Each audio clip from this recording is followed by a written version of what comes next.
Welcome to the final video of this Thea the Awakening series.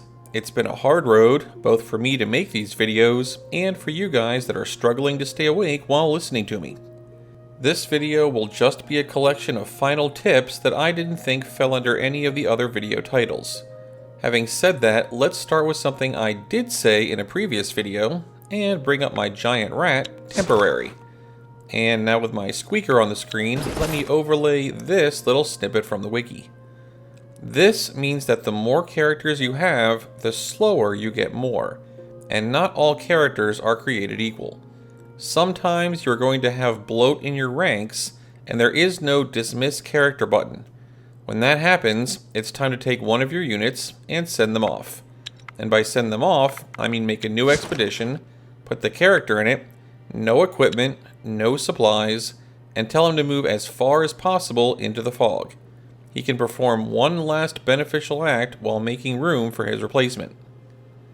Now, if you think the Mousemaster is going to send a rodent off to die in this video, you have another thing coming. So no on-screen examples of me committing Mus-icide.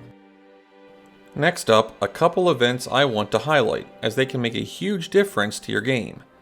The first is actually two events. The initial appearance of the Deity, which usually happens a couple dozen turns into the game, and the final completion of the Hanged Man event. Both of these events clear the curses from your team. You can use this to your advantage in the early game. Many of the early game events, if you lose or refuse them, don't kill you off, but they do like to afflict your group with curses. If you haven't done these events yet, you can edge more towards taking those fail conditions, knowing that you can clear those curses off later for free.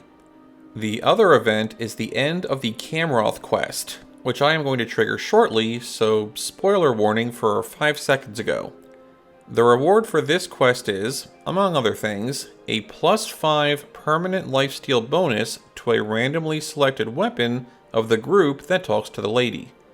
However, one can steer that randomness towards a desired target if, say, the group only has one weapon on it. So, as I will do here, how about with this weakling? Park your main party right next to the event, making sure you have movement left over for this. Then split off a single individual holding the desired weapon. Have him go have a chat with Mrs. Lake. You come to the place marked on the map. You take a few steps, and the buff will end up on the weapon you want. She hands you a sizable chest and recite. Move your guy back to the group and reform immediately. In most cases in Thea, you don't want to wait for the perfect moment. You want to take every advantage you can, as soon as you can, to progress farther before the game's progressive difficulty overtakes you. But for the Camroth quest specifically, you might want to consider holding off completing it until you have a suitably endgame weapon to put the buff on. Getting +5 lifesteal on a wooden sword feels just terrible. And speaking of moving your guys, I said way back that this isn't a guide for Munchkins, and I want to make this clear, I personally do not do this next trick, as the micromanagement of it annoys me to no end. But if I'm going to call this a strategy guide, I'd be remiss to not include it. There are only really two ways to advance in this game: harvesting and building, or engaging in events. And events are random, triggered by chance while walking along the world map. So if there was a way to increase the number of times an event could trigger in a turn, it would speed up your progression relative to the ever-increasing world difficulty. And there is a way. Let me demonstrate. Step 1, find a group, or your town, that is currently sitting around harvesting. In my case, I'll use the Camroth quest group here.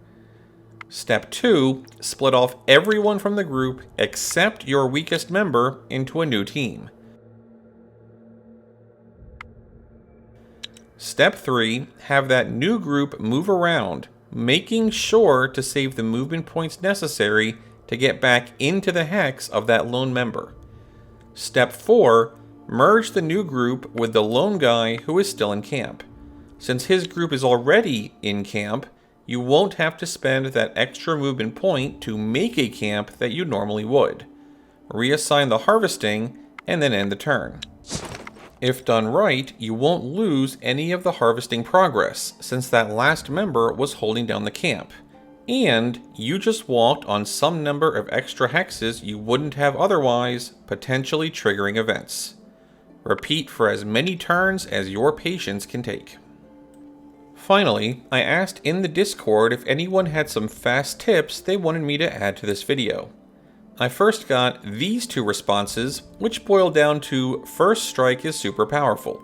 So they said the same thing that I said in at least 3 of the other videos. Yep, first strike is just that potent. Bonus points to this comment. Basically, Charch's tip here is to take the game's most powerful weapon and put it on the game's most powerful characters. I mean, that's a tip in the same way that a tip to a new Call of Duty player is get good noob, but I guess technically he's not wrong.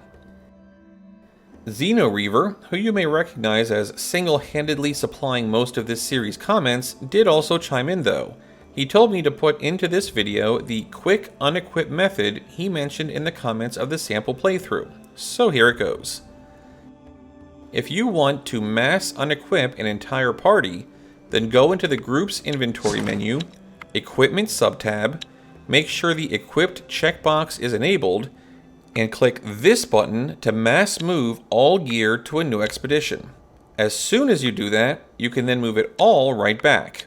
And here you are, with no one wearing anything. New subtitle for this game, Thea the Nudist Colony. And lastly, fact checker King Valorian wanted me to say this. I gave Stealth the very respectable rating of 2 in my attributes video, but because he asked so nicely, I'll bump it up to 2 and a mini Valorian.